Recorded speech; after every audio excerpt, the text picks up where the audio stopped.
আসসালামু আলাইকুম রহমতুল্লাহ।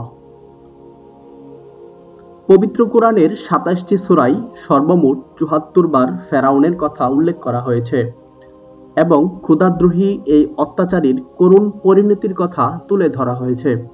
শুধু তাই নয়, আল্লাহ তাআলা ফেরাউনকে তার দলবল সহ লোহিত সাগরে ডুবিয়ে মারার পরেও তার লাশকে যুগের পর যুগ সংরক্ষণ করে রেখেছেন শুধুমাত্র আমাদের শিক্ষার জন্য।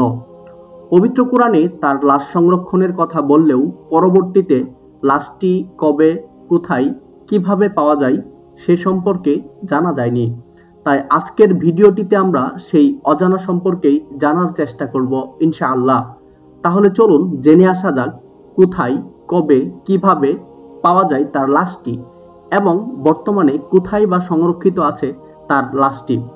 তার আগে এমন রহস্যে ভরা ইসলামিক তথ্যপূর্ণ ভিডিও সবসময় পেতে চ্যানেলটি সাবস্ক্রাইব করে রাখুন এবং পাশে থাকা বেল আইকনটিতে ক্লিক করে রাখুন। ফেরাউন লোহিত সাগরে ডুবে মারা যাওয়ার পর প্রায় কেটে যায় ৩,০০০ বছর।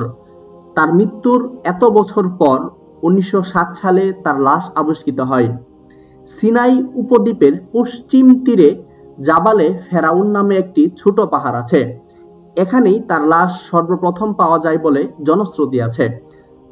তার লাশটির মমি উদ্ধার করার সময় সম্পূর্ণ অক্ষত অবস্থায় ছিল। উদ্ধারকৃত মমি থেকে বোঝা যায় তিনি ছিলেন খুবই শক্তিশালী এবং সুদর্শন পুরুষ। তার দেহটি ৩,০০০ বছরের বেশি সময় ধরে সাগরে ডুবে থাকলেও সাগরের মাছ কোনো প্রকার এই দেহটিকে ক্ষতি করেনি। এতদিন সাগরে থাকার ফলে এই দেহটি খুব সহজে মাছে খেয়ে ফেলার কথা ছিল, কিন্তু ফেরাউনের দেহের ক্ষেত্রে এমনটা হয়নি, এমনকি তার মাথার চুল নষ্ট হয়নি। অত্যাধুনিক পদ্ধতি ব্যবহার করে বিজ্ঞানীরা তার দেহ থেকে অজানা তথ্য আবিষ্কার করেছেন। যেমন তার ছিল একটি শক্ত চোয়াল, পাতলা নাক এবং পুরো ঠোঁট।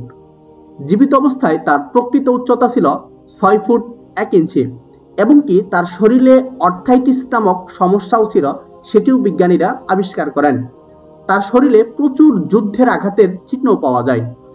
এনসাইক্লোপিডিয়া অব ব্রিটানিকার এক নিবন্ধে বলা হয়েছে, থেবস নামক স্থানের সমাধি মন্দিরে ১৮৯৬ সালে একটি স্তম্ভ আবিষ্কৃত হয়।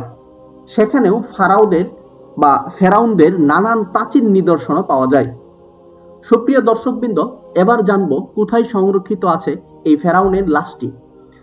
মিশরের রাজধানী কায়রোতে দ্য রয়্যাল মমি হলে একটি কাচের সিন্ধুকের মধ্যে মমি করে রাখা হয় ফেরাউনের লাশটি। এর দৈর্ঘ্য ২০২ সেন্টিমিটার। প্রতি বছর বহু শরণার্থী ফেরাউনের লাশ দেখতে মিশরের রাজধানী কায়রোতে যায়। শুধু তাই নয়, সকল ধর্মের রহস্যপ্রেমী মানুষেরা আজও খুঁজে বেড়াচ্ছে তার লাশ এতকাল ধরে পানির নিচে কিভাবে এতটা সুরক্ষিত ছিল।